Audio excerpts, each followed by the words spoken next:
Part 2 of crazy Part 2 of poop-covered airplane in Africa. the 210 to Dodoma. To Dodoma. So when we last left me, I had just landed in the Ivory Coast with a busted airplane. Monologue. Background. Keep talking, background. Ding, ding, ding, ding, ding. So yeah, you landed in Monaco, right? No, Ivory Coast. Ivory Coast. So the plane took a couple days. They got a new alternator. The alternator was bad. Mm-hmm. They got the plane fixed. I took off. The next stop from Abidjan, the Ivory Coast, was a short over water leg, only 1,000 miles. It's like 1,000 miles. It's like this down the little kind of cut in the corner of the whatever bay it is in Africa to Gabon is the next place. This place is pretty much right on the equator. Now, again, a country I'd never heard of before. I've never heard of that. Gabon.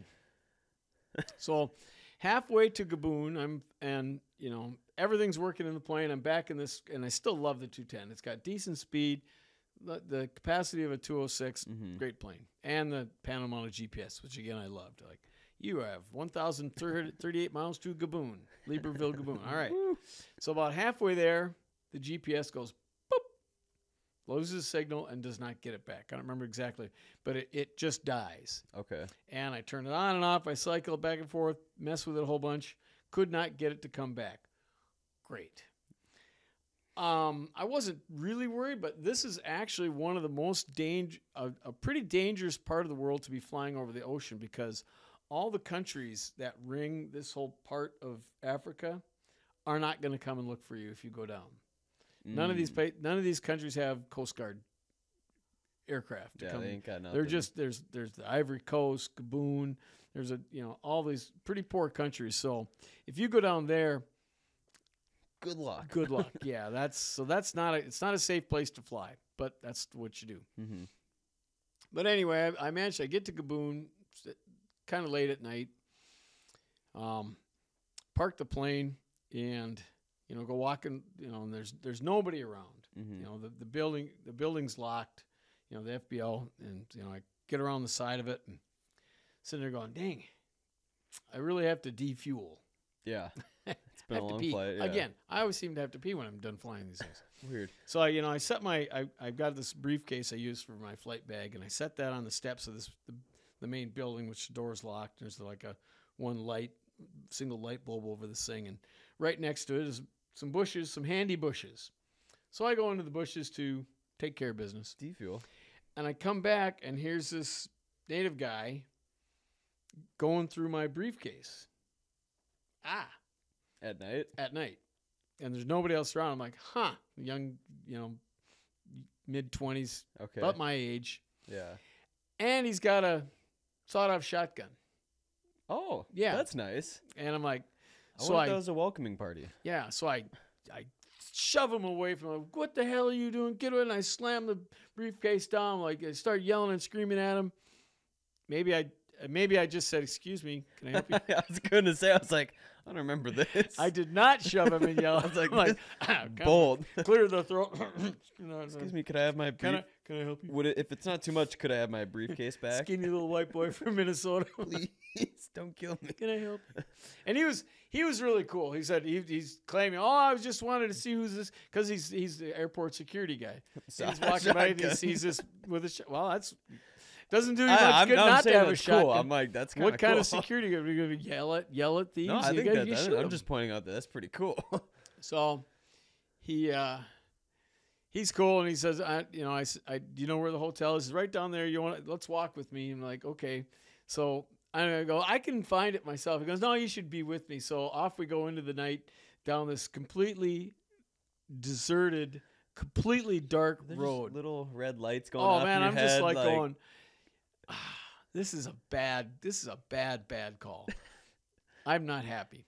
And I'm thinking, I'm ready to defend myself at any time. Do you have some pocket sand? Huh? Pocket sand? You ever seen that? Pocket sand. Dale Grippo. No, I didn't have any pocket You should have bent sand. down to pretend to tie your shoes. He's easy. What are you doing? Nothing. Good rock. Gets your shotgun.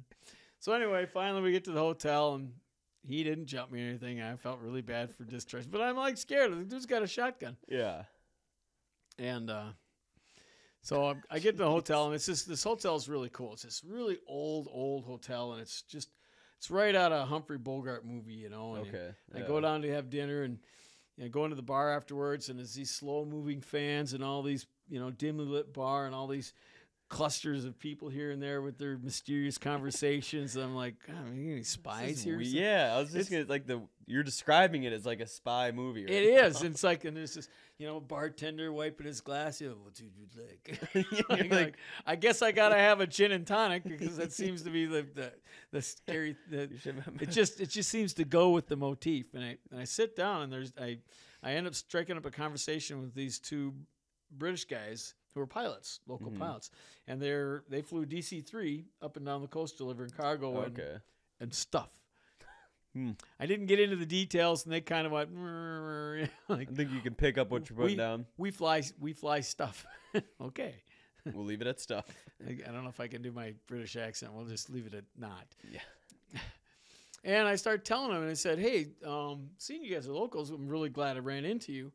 My next leg, I go from Libreville, Gabon, the next leg is another 1,800 miles all the way across Africa, pretty much right along the equator to Dodoma, Tanzania.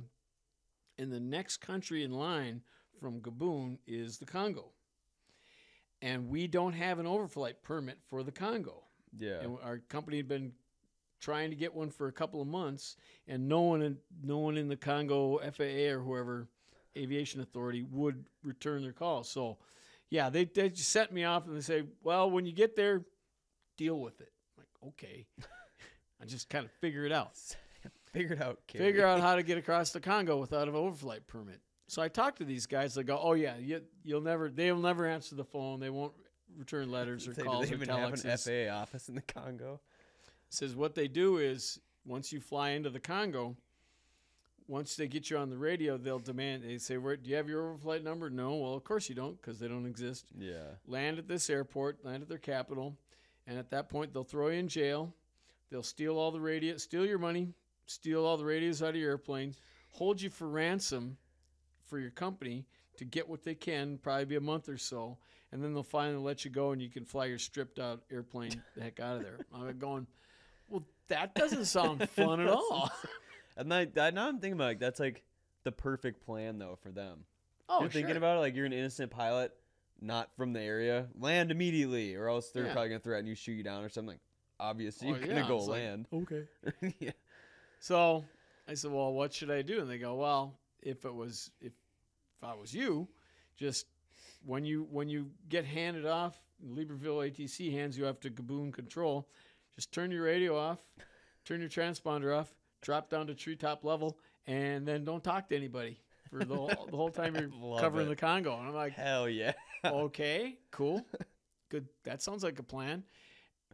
And he goes, yeah, just don't fly near the big cities. They go, they do have some anti-aircraft batteries, but they're probably not going to shoot you down. And their jets, their Air Force probably won't scramble to get you. But we're not positive.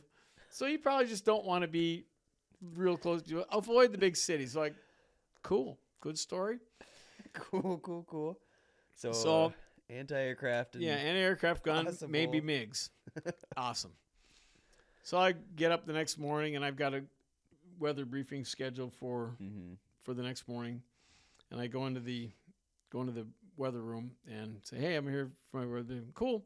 And the guy reaches over, gives one of these old mimeograph machines, and he tears off the strip of paper. And actually, I've got a copy of it here in my book, Ferry Pilot, available on Amazon. And I've actually still got what he handed me. There it is. It's an infrared satellite shot of the continent of Europe, or of Africa. And you can see the line of thunderstorms there? Yeah. Right. He points at this. You see this? Very, very bad. You see this? Very, very bad. Have a nice flight. And that's my weather briefing. I'm like, so there's thunderstorms. And they're bad. At my destination, and they're bad. No winds aloft. No forecast for anywhere along the route. Good luck. Cool. So great. And I'd looked at the map, and in addition to MiGs and anti-aircraft sites, there's there's only a couple of nav aids. There's one VOR in Gaboon, and there's two NDBs, navigation beacons in Gaboon, in Congo. Yeah. And then there's nothing for what looks like to be about 6 or 7 hours of my flight. And then there's a couple of VORs getting toward Zaire and Tanzania. Okay. I think that's the country. But there's going to be a good 6-hour gap that I'm not going to get anything. And remember, the GPS went out the day before. Yeah. And so I don't have a GPS, so I'm like going, oh, great, here we go again. Again, I'm going to be flying with nothing but a compass and no winds aloft chart for thousands of miles. So I know I'm going to have no nav aids for at least about 6 or 7 hours. So that's a good amount. So awesome. No winds aloft, just so okay. And again, what choice did I have? It's like you can't not go. I mean, I could quit. I could get on an airline and go home. Yeah. But that's not my job. My job is to get the plane delivered. Right. And the next day, the weather report's going to be the same. Yeah. And my GPS is still going to be broken. There's no thunderstorm bad. There's no one there that can fix the GPS. So I guess we're still going. Yeah. So you get 6 to 7 hours of just magnetic compass, right? Yep. And the weather didn't look awesome either. It was not a bright sunny day. It looked pretty kind of scuddy. But again, I have no idea. So I guess we're going. So I take off and head east. And it's not long before you hit the Congo. It's, Libreville is not a huge country, probably half an hour. And it was okay. The weather wasn't too bad. It was kind of a hazy, 3 miles visibility, kind of scuddy out, 2,000-foot ceilings. Okay. And not horrible, not great. Get handed off to the Congo, and I go, okay, well, here we go. And off goes the transponder. Might as well turn the radio off, too. I don't want to hear these guys. I don't want to hear them yelling at me. Yeah. I might lose my nerve. So it's like, okay, dropped down to treetop level and just went for it. And I could see where the big city was. It wasn't too much of a detour out of my way. And I'm still tracking the VOR, and I get past that. VOR finally dies. I got a couple of NDBs. I kind of have a rough idea where I am. And I've got my heading, which is, probably about 100 degrees or so, east, southeast.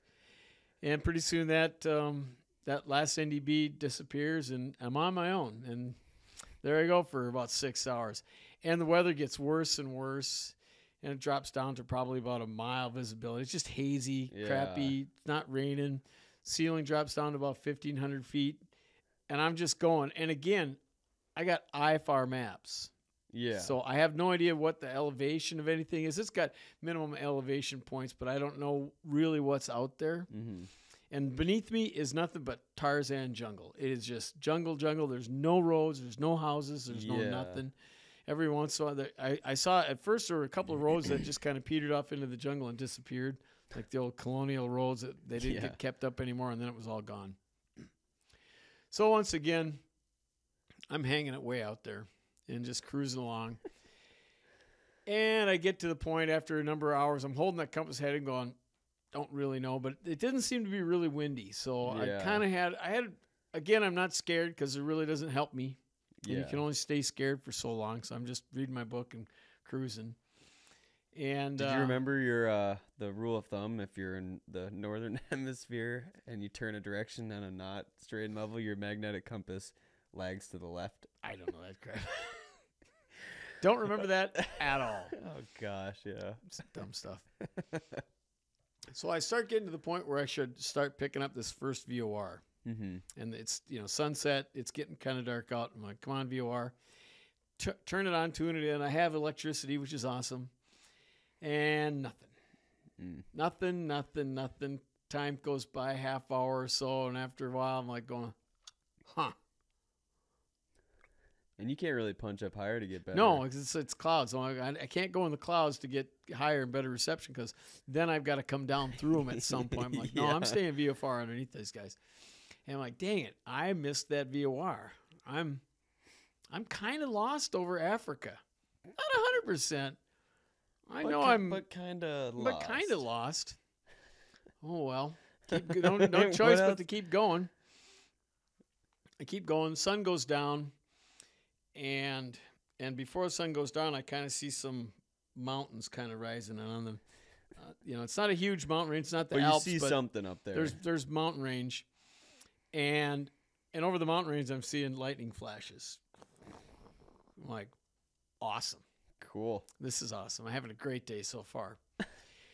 And there's nowhere, and I have no choice. I have to go through this line. Yeah. It's this huge line of thunderstorms. As I get closer, they get bigger and bigger and bigger, and they're towering 50,000 feet above me. They're monsters, and it's getting darker and darker, and I don't have a choice. Yeah. You look at the map. There's no other airports to go to, it's- and I don't even know where I am anyway to go to any Yeah. airports. Even I did. I just I need to go to the east, because even the only other city that's out there at all is Nairobi. It's a couple hundred miles northeast of my course, but that's it.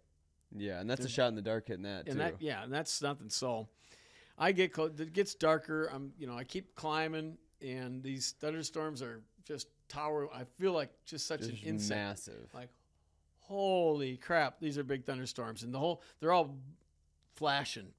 Looks like flak. I can't flying hear up anything, to it so almost. I'm just, huh? It looks like flak almost. Yeah. Like you just see it in the distance. Like, wow, awesome. So I have no choice, and I pick the darkest spot. Yeah. In between the lightning flashes, go in there. I get into these thunderstorms, and they're kicking my butt. I'm getting bounced around all of them, up and down, and then it starts raining, and it's fire hose rain.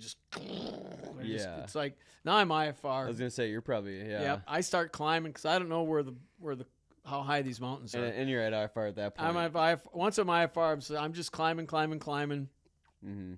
And I don't think they're not like the Rockies or anything. So You're I getting forget, thrown around pretty good. 10, 12,000 feet. I'm probably fine. Yeah. And just getting the snot kicked out of me, I was and gonna say. suddenly I pop through them, and there's this bright moon and these huge thunderstorms everywhere, and I'm like, and I can see the stars in between them, and they're all still flashing over there. And again, it's silent because all you can hear is the airplane in your headset. I'm like, wow. And I think I picked up new batteries too, so I probably had some tunes. So I'm like, cool, Kind of cool. all right. So I get to it now. I'm looking at the map, and I should be hitting the other VOR pretty soon, and Not in it.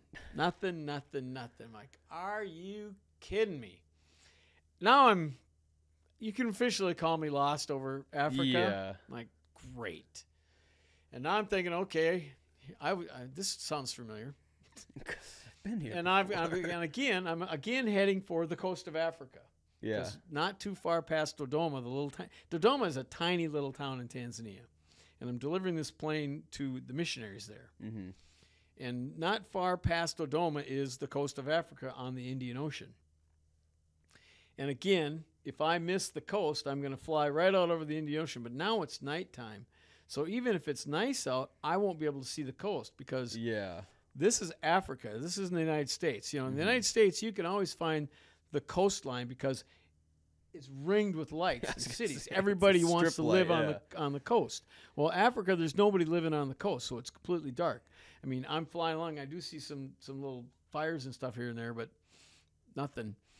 And now my other option is maybe I should try for Tanzania because I'm figuring now I'm through the thunderstorms. It seems to be a relatively nice night.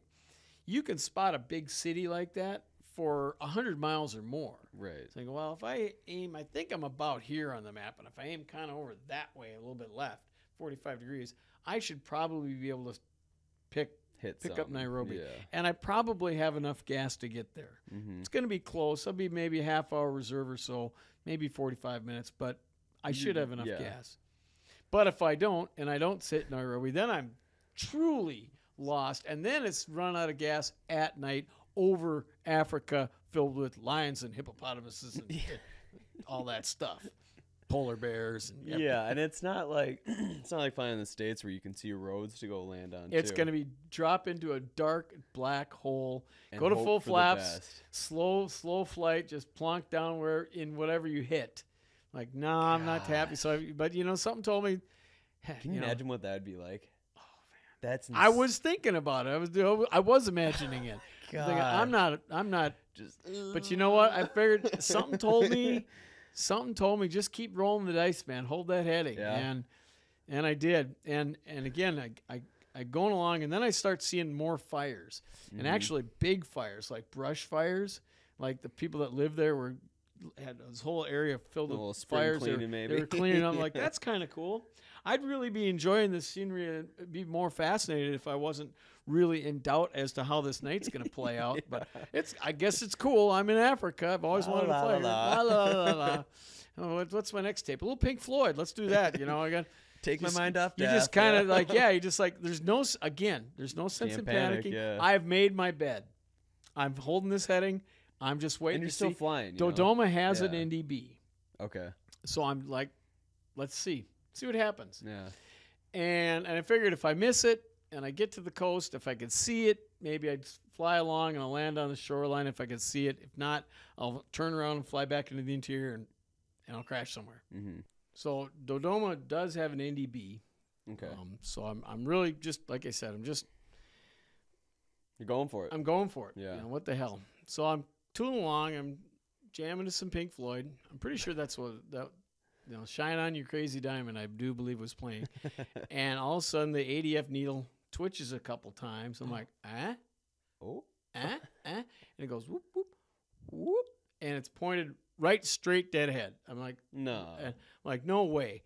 I pull up the identifier, it gives it a little Morse code. Mm-hmm. Yep. The identifier, and I look on the map, and I check it. I'm like, no way. No way. It's like, yes, sweet.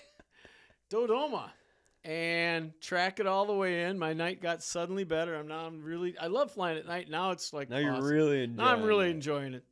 And I'm seeing the fires. I'm like, yeah, baby, that's right. And I come in and I can kind of see the city out there. Just, it's not really a city, it's a town. Yeah. See some lights. And I get on the radio and say, hey, anybody home? They're like, oh, sure, we'll turn the lights on for you. And 6 lights come on. Thanks. And don't go fly too far south of the airport. There's a big hill there that's unlit. I'm like, awesome. Cool. Let's not get this far and run into some hill. Come on in, land. It's a red clay strip. Middle of nowhere, and I land, and I'm like, woo. Yeah. And these guys are all happy to get their plane, and they take me to one of the missionaries' houses for dinner, and it's awesome, exactly what I needed, except no beer. Because their missionary's like, I really needed a beer at that time. After that night, yeah. That's oh, come on, you guys. Seriously? Okay, fine. So we're sitting there having dinner and talking flying stuff, and I'm telling them about the trip, and they're like all fascinated, and they thought that's really neat. And I get to the part of the story where I didn't pick up the VORs. Yeah. And they all stop eating and kind of look at each other. I'm like, what? They go, didn't anybody tell you? And then they tell me what? And he goes, yeah, those VORs never work. I go, what? He goes, yeah, they're run by generators, and every time the government delivers the gas to the generators, the local warlords come and steal the gas, almost immediately. Somebody should have told you. And I go, I agree. Maybe you guys should have told me. That's some information I could have used about 12 hours ago. That would have that would have been awesome. But so there it was. That's except for the fact that the next day they wanted me to fly the plane to Nairobi. So I flew there anyway. Got to fly right past Mount Kilimanjaro. Got to take some pictures. That's cool. That was pretty cool, actually. Fly right, it was my first trip to Africa, and I got to have a night flight over the Sahara without an alternator. Lose my GPS over 1,000 miles of ocean off the coast of Africa. No GPS, lost over Africa along dodging the coast. Congo. Dodging the Congo. Thunderstorms over Africa, and then come on in with no VORs and stuff. It's and I get to finish it off with Zaire. Oh, also lots of cool. The flight from Tanzania to Nairobi was just filled with elephants and giraffes. I flew low over just the most amazing. I don't know what park it is, but just Africa. It was really cool. So that sounds like a cool trip. That was an amazing trip. You probably learned. That was one of the most knowledgeable trips that you self-learned on. Yeah, just how to problem solve, and that's cool. Yeah, that trip just made all the other trips pale in comparison, and really solidified the fact that I could handle just about anything thrown at me. So anyway, now you know the story of my 210 to Dodoma. I'll just write that down as the 500th time I've heard that. No, it's a good story. But now you guys can hear. No, that was awesome. Thanks for sharing. Yeah, my pleasure. Thanks you guys for listening to my long and boring story about my 210 trip to Dodoma, and got a lot more like where that came from. As always, keep your speed up.